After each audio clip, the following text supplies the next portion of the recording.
The overall goal of this procedure is to ascertain cardiac functional abnormalities by imaging the hearts in live animals affected with inflammatory heart disease. This is accomplished by first inducing the disease, for example, myocarditis. The second step is to prepare the animal for magnetic resonance microscopy imaging and place it in the animal holder. Next, the mouse is placed inside the magnet to acquire the cardiac images. The final step is to analyze the cardiac functional parameters using the segment software.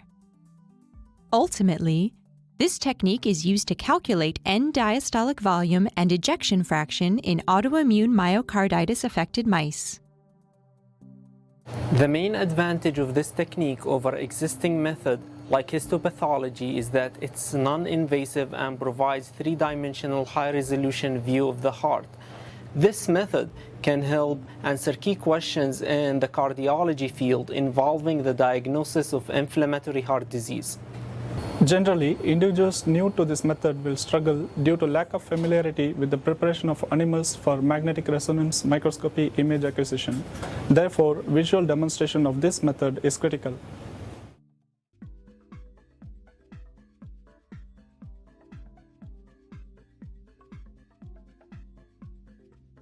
Begin this protocol by first preparing a peptide solution to induce autoimmune myocarditis.